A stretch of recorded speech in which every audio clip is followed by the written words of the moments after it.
अस्सलाम वालेकुम स्टूडेंट्स। कल हम लोगों ने क्वांटिटेटिव रीजनिंग के लेक्चर के अंदर सब्ट्रैक्शन, डिवीजन, रेशो और रेट के मुतालिक पढ़ा। फिर उसी के मुतालिक हम लोगों ने कुछ एग्जांपल्स की जिसके ज़रिए हम लोगों को क्लियर हो गया कि रेट्स और रेशोज़ के अंदर क्या डिफरेंस है और हम उनको फाइंड आउट कैसे करते हैं। आज हम लोगों ने सबसे पहले जो काम करना है वो फाइंड करना है unit rate. Unit rate find करने का तरीक़ाकार क्या है, हम इसको एग्जांपल से देख लेते हैं। एग्जाम्पल है, a dental hygienist earn $780 for working 40 hour week. एक डेंटल हाइजीनिस्ट है जो वो $780 अर्न करता है एक हफ्ते में 40 घंटे काम करने का। आपने उस हाइजीनिस्ट का ऑर्ली रेट ऑफ पे फाइंड करना है। ऑर्ली रेट ऑफ पे मीन 1 आवर के अंदर उसने कितने रुपीज़ अर्न किए या कितने डॉलर अर्न किए। तो तरीक़ाकार ये है, आपने सिंपल जो उसका रेट गिवन है उसको लिखना है। हाइजेनिस्ट का जो रेट गिवन है आपको, वो उसने $780 अर्न किए हैं 40 आवर्स के अंदर। तो आप लिखेंगे द हाइजेनिस्ट रेट ऑफ पे इज़ इक्वल टू $780 को ऊपर रखेंगे, 40 को नीचे रखेंगे, साथ उसका यूनिट लिखेंगे आर। अब यूनिट रेट का मतलब है कि डिनोमिनेटर में 1 बचना चाहिए, तो हमने इसको सिंप्लीफाई करना है। सिंप्लीफाई कैसे करेंगे, 780 में से ये 0 0 से कैंसिल हो जाएगा। 780 और 4 को जब आप 78 को 4 पे डिवाइड करेंगे तो आपके पास न्यूमरेटर में 19.50 बच जाएगा, जबकि डिनोमिनेटर में 1 आवर बच जाएगा। अब चूँकि डिनोमिनेटर में हमारे पास 1 आवर आ गया, तो इट मीन्स कि हमने ये जो चीज़ फाइंड की है इसका यूनिट रेट फाइंड किया है। इट मीन्स कि हमें यहाँ से ये बात क्लियर होगी, जो हाइजेनिस्ट होगा वो 1 घंटे काम करने के $19.50 अर्न करेगा। अच्छा स्टूडेंट्स, इसी तरह से एक और एग्जांपल को हम कंसीडर करते हैं।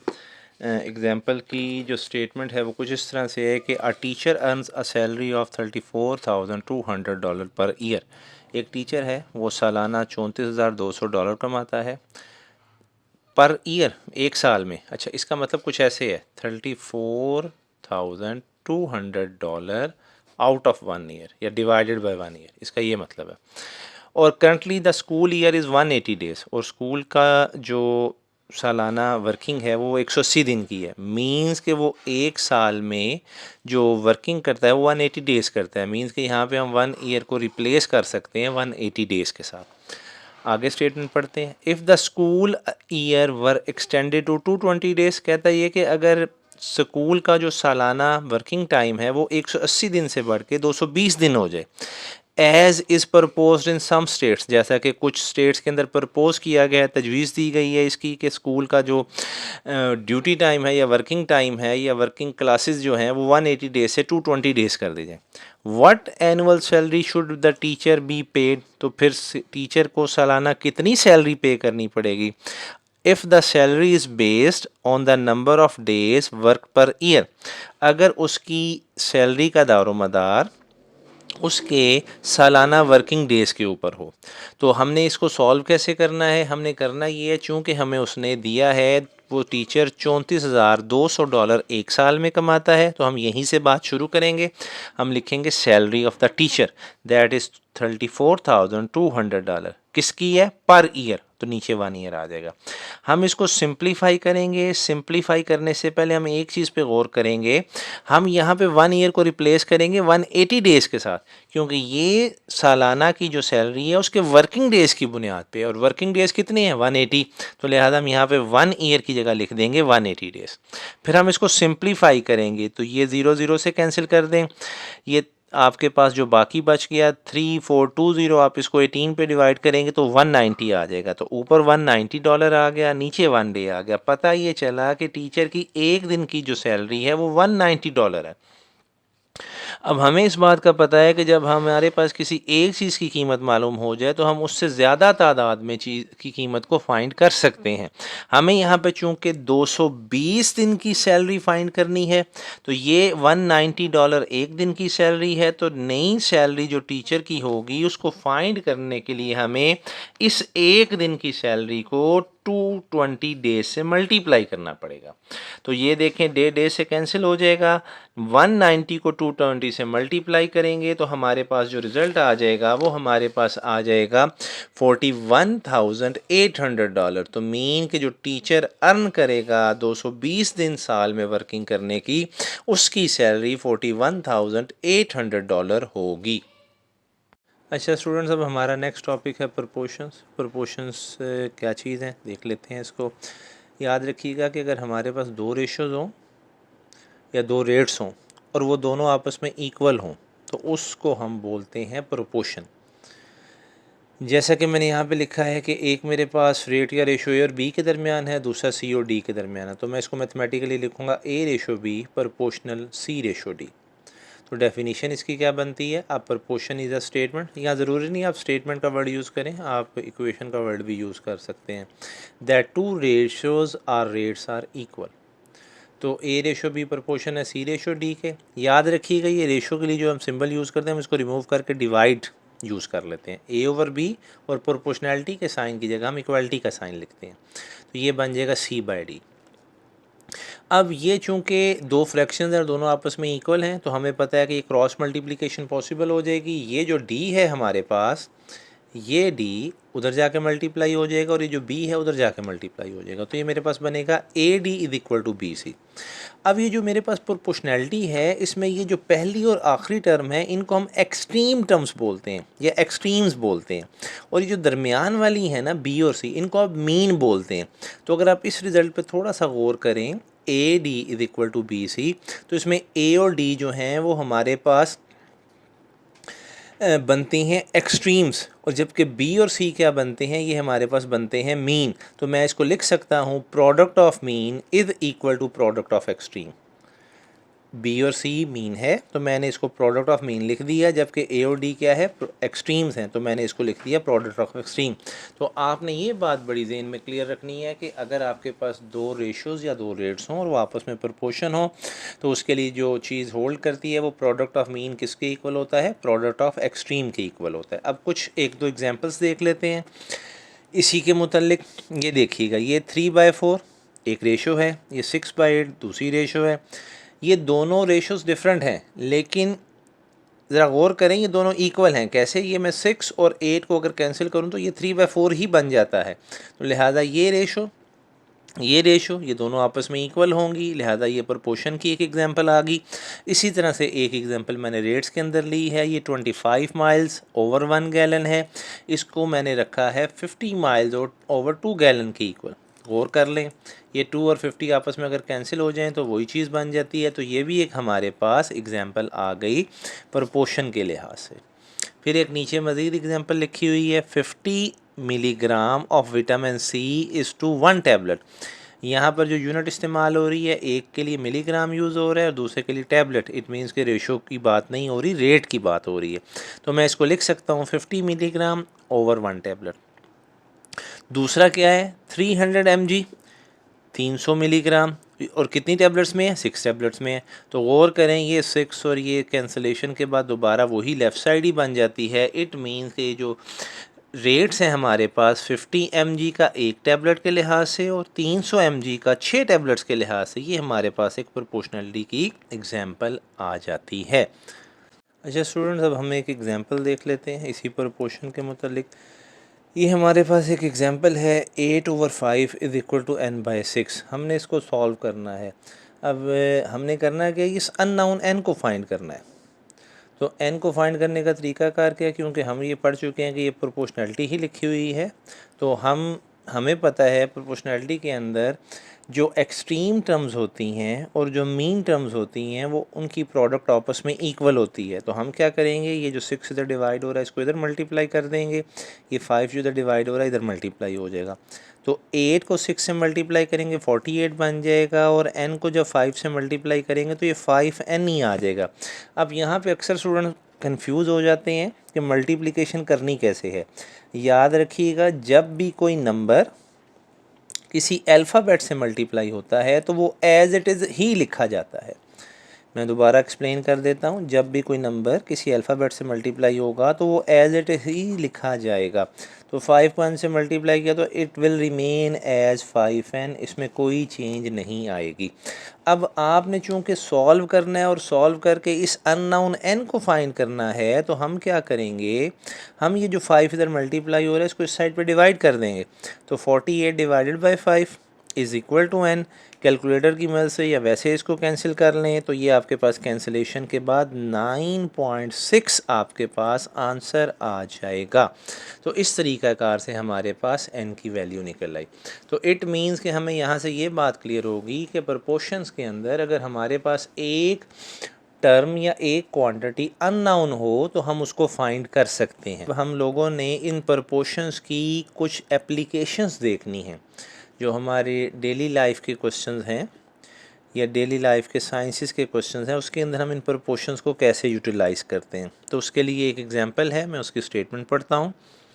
इफ़ यू ट्रैवल 290 माइल्स, आपने 290 माइल्स ट्रैवल किए हैं अपनी कार पे, जिसके लिए आपने 15 गैलन्स ऑफ गैसोलीन यूज़ किए हैं। यहाँ ज़रा गौर करें, एक तो बात कर रहा है माइल्स की और दूसरा बात कर रहा है गैलन्स की, गैलन्स ऑफ गैसोलीन। तो ये हमारे पास रेट का जिक्र हो रहा है कि मेन कोई गाड़ी है जिसने 290 मील कवर किए हैं और उनको कवर करने के लिए उसने 15 गैलन्स ऑफ पेट्रोल या गैसोलीन यूज़ किया है। How far can you travel in your car on 12 gallons of gasoline under the similar driving conditions. कहता है कि आप अपनी कार में अगर 12 गैलन्स ऑफ गैसोलीन के रखते हों तो फिर आप कितना फ़ासला तय करेंगे। अब यहाँ पे ज़रा गौर कीजिएगा, हम यहाँ पे प्रोपोर्शंस का इस्तेमाल करेंगे। सबसे पहले हम देखते हैं कि हमें कौन सी क्वांटिटीज़ गिवन है। एक तो हमें फ़ासला गिवन है जिसके लिए उसने माइल्स यूज़ किया है, और एक उसने गैसोलीन के लिए गैलन्स यूज़ किया। तो मैं क्या करता हूँ, इन दोनों चीज़ों को यहाँ मेंशन कर लेता हूँ। तो मेंशन कर दिया मैंने माइल्स और गैलन्स ऑफ गैसोलीन। आपने फाइंड क्या करना है, आपने फाइंड करना है टोटल नंबर ऑफ माइल्स जो उसने ट्रैवल किए हैं 12 गैलन ऑफ गैसोलीन कंज्यूम करके। तो हमने जो चीज़ मालूम करनी होती है मैथमेटिक्स के अंदर, हम उसको लेट कर लेते हैं एक्स से। तो हम लिखेंगे let X be the number of miles. अच्छा स्टूडेंट्स, हम लोगों ने फिर लेट कर लिया X be the number of miles. अब हमारे पास दो क्वांटिटीज़ हैं, दो मिकदार हैं, एक माइल्स हैं और एक गैलन्स हैं गैसोलीन के। तो हमने दोनों को मेंशन कर दिया, माइल्स और गैलन्स ऑफ गैसोलीन। दोनों का डाटा कलेक्ट कर लेते हैं। सबसे पहले 290 माइल हैं तो हमने माइल्स के नीचे लिख दिया 290, और गैलन्स कितने यूज़ हो रहे हैं 15, तो हमने गैलन्स के नीचे लिख दिया 15। अब नेक्स्ट जो हमारा डाटा है उसमें गैलन्स गिवन है गैसोलीन के, जो कि हैं तादाद में 12, तो हमने उसको 12 को गैलन्स ऑफ गैसोलीन के नीचे लिख दिया। जबकि हमने माइल्स फाइंड करनी है और वो हमने लेट किए हुए एक्स से, तो हम माइल्स में 290 के नीचे लिख देंगे एक्स। अब यहाँ पे स्टूडेंट थोड़ा सा गौर कर लीजिएगा, जब 290 माइल हैं तो 15 गैलन कंज्यूम कर रहा है। ज़्यादा गैलन ज़्यादा माइल्स, दूसरी दफ़ा गैलन्स की तादाद कम हो रही है, इसका मतलब है माइल्स की तादाद भी क्या हो जाएगी, कम हो जाएगी। तो जब एक मिकदार के बढ़ने पे दूसरी मिकदार बढ़े, और या यूँ कह लें कि एक मिकदार के कम होने पे दूसरी मिकदार भी क्या हो जाए, कम हो जाए। जैसे यहाँ हो रहा है, पहले गैलन्स गैसोलीन के ज़्यादा थे, फासला 290 जो कि ज़्यादा तय हो रहा था। अब गैलन्स ऑफ गैसोलीन उसने कम कर दी हैं, 12 कर दी हैं, तो अब इसकी वजह से जो डिस्टेंस है ट्रैवलिंग का वो भी कम हो जाएगा। तो ऐसी सूरत में हम जो प्रपोर्शन है उसको बोलते हैं डायरेक्ट प्रपोर्शन। तो डायरेक्ट प्रपोर्शन के केस में हम जो एरोज़ का रुख इस्तेमाल करते हैं वो या तो ये यूज़ करते हैं, दोनों ऊपर की जानिब कर लें या दोनों नीचे की जानिब कर लें, दोनों में से जो मर्ज़ी कर लें सेम रहते हैं। तो मैंने यहाँ पर दोनों के लिए ऊपर की जानिब एरो यूज़ कर लिया। अब करना है कि अब इसको दोबारा रेट की फॉर्म में लिख के सिंप्लीफाई करेंगे। तो हमने चूँकि एरो नीचे से ऊपर की जानिब ले गए हैं, तो हमने सबसे पहले एक्स आ रहा है तो हम लिखेंगे एक्स ओवर 290, और फिर इक्वल टू लिख देंगे 12 ओवर 15। अब ये इक्वल का साइन क्यों आ रहा है, क्योंकि ये दो रेट्स थे और दोनों रेट्स आपस में क्या थे, प्रोपोर्शन थे। तो लिहाजा हमने इसको क्या किया, इक्वेशन की फॉर्म में लिख लिया, X over 290 is equal to 12 over 15। अब हमें पता है कि हमने चूँकि प्रपोर्शंस के अंदर किसी अननोन क्वांटिटी को हम फाइंड कर सकते हैं, तो हमने एक्स को फाइंड करना है। या तो यूँ कर लें कि प्रोडक्ट ऑफ एक्सट्रीम और प्रोडक्ट ऑफ मीन को इक्वल कर लें। मैंने यहाँ पे डायरेक्ट ही कर दिया है, डायरेक्ट करना चाहें तो डायरेक्ट भी कर सकते हैं। मैंने चूँकि एक्स फाइंड करना था, मैंने एक्स को उधर ही रखा। 290 जो डिवाइड हो रहा है उसको मैंने उस साइड पर क्या कर दिया, मल्टीप्लाई कर दिया। तो 12 को 290 से मल्टीप्लाई कर लें, 15 पे डिवाइड कर लें, आपका आंसर आ जाएगा 232। आपका जो answer 232 miles you can travel in 12 gallons of gasoline. अच्छा स्टूडेंट्स, इसी के मुतालिक एक और एग्जांपल है। एग्जांपल की स्टेटमेंट कुछ ऐसे है। On a map a distance of 2 centimetre, कहता है कोई नक्शा है जिसके ऊपर 2 सेंटीमीटर का जो फासला है वो 15 किलोमीटर को रिप्रेजेंट करता है। आगे उसने पूछा है what is the distance between the two cities, दो शहरों के दरमियान कितना फासला होगा, जिसको मैप पे 7 सेंटीमीटर से 7 सेंटीमीटर से मेंशन किया गया। तो आपने चूँकि दो शहरों के दरमियान फासला किलोमीटर्स में मालूम करना है, तो हम इसको लिख लेंगे let x kilometre be the distance between two cities. अब यहाँ पे जो आपको डाटा गिवन है उसमें एक तो यूनिट यूज़ हो रही है सेंटीमीटर, दूसरी यूनिट हो रही है किलोमीटर। दोनों को मेंशन कर लें, सेंटीमीटर और किलोमीटर। सेंटीमीटर के नीचे सेंटीमीटर की वैल्यू लिख लें, किलोमीटर के नीचे किलोमीटर की वैल्यू लिख लें। तो पहली दफ़ा सेंटीमीटर में 2 यूनिट है, किलोमीटर में 15 है, तो ये 2 और 15 आ गया। सेकंड टाइम सेंटीमीटर में जो डाटा गिवन है वो 7 है, आपने 7 लिख लिया। और किलोमीटर्स आपने फाइंड करने हैं, जिसको आपने एक्स से लेट किया हुआ है तो आपने उसको एक्स से मेंशन कर दिया। अब ये आपके पास प्रपोर्शंस बन जाएंगी। प्रपोर्शन में ये बात ध्यान में रखिएगा, ये जो रिलेशन गिवन है ये हमारे पास डायरेक्ट प्रपोर्शन ही बनता है। क्यों? क्योंकि जब सेंटीमीटर 2 है तो 15 किलोमीटर का फासला तय हो रहा है। तो अब ऑब्वियस है जब सेंटीमीटर बढ़ रहे हैं तो फासला भी क्या होगा, बढ़ेगा। तो एक मिकदार के बढ़ने पे दूसरी मिकदार भी बढ़ती हो तो उसको आप डायरेक्ट प्रपोर्शन बोलते हैं। और डायरेक्ट प्रपोर्शन के क्वेश्चन में मैं आपको पहले भी बता चुका हूँ कि आप एरोज़ का पैटर्न सेम रखते हैं, चेंज नहीं करते। या इस तरह से लगा लेते हैं या इस तरह से लगा लेते हैं। बहरहाल मैंने यहाँ पर ये पैटर्न यूज़ किया। अब आप इसको इक्वेशन की फॉर्म में लिख लें। एरो नीचे से ऊपर की जानिब जा रहा है तो नीचे वाली क्वांटिटी से शुरू करेंगे। 7 divided by 2 equal to x divided by 15। तो क्रॉस मल्टीप्लिकेशन कर लें, मीन्स के प्रोडक्ट ऑफ मीन और प्रोडक्ट ऑफ एक्सट्रीम को इक्वल कर लें। या x फाइंड करना है, x को इधर ही रहने दें। 15 डिवाइड हो रहा है उधर मल्टीप्लाई हो जाएगा। 15 को 7 से मल्टीप्लाई कर लें और 2 पे डिवाइड कर दें। आपकी x की वैल्यू निकल आएगी 52.5। तो ये हमें पता चला कि वो 52.5 किलोमीटर का फासला है, वो होगा दो शहरों के दरमियान। इसी तरीक़ाकार से एक और एग्जांपल देख लें, जिसके अंदर उसने कहा है कि profit of a firm are shared by its 2 partners in 7:5। कहता है दो पार्टनर हैं, उन्होंने किसी कारोबार के अंदर इन्वेस्टमेंट की और उससे उन्हें जो प्रॉफिट हासिल हुआ वो उन्होंने 7 और 5 की रेशो में डिस्ट्रीब्यूट कर लिया। मतलब उस प्रॉफिट के 7 हिस्से एक पार्टनर के हिस्से में आ गए और 5 हिस्से दूसरे पार्टनर के हिस्से में आ गए। कहता है कि अगर if the partner receive the larger amount of this years profit receives $28,000। कहता ये है कि एक पार्टनर जो कि ज़्यादा मुनाफे का हिस्सा $28,000 रिसीव कर ले, या यूँ कह लें कि अगर एक पार्टनर ने सालाना मुनाफे का ज़्यादा वाला हिस्सा $28,000 रिसीव किया है तो दूसरे पार्टनर ने कितनी अमाउंट रिसीव की। आपने अमाउंट या प्रॉफिट फाइंड करना है तो हम लिखेंगे let $X be the profit of the other partner. यहाँ पर एक तो हमें दिया गया है प्रॉफिट का शेयर जो कि 7 और 5 के अंदर है, तो मैंने यहाँ पे शेयर ही लिख दिया। और दूसरा प्रॉफिट की अमाउंट गिवन है, प्रॉफिट गिवन है, तो उसको मैंने प्रॉफिट से ही लिख दिया जो कि डॉलर्स के अंदर है। तो जिसका शेयर 7 पार्ट्स में के अंदर आ रहा है, 7 हिस्से जिसका शेयर आ रहा है, उसकी जगह मैंने 7 लिखा। और उसको कितना प्रॉफिट ऑब्टेन हो रहा है, $28,000। दूसरे का कितना आ रहा है, 5 है।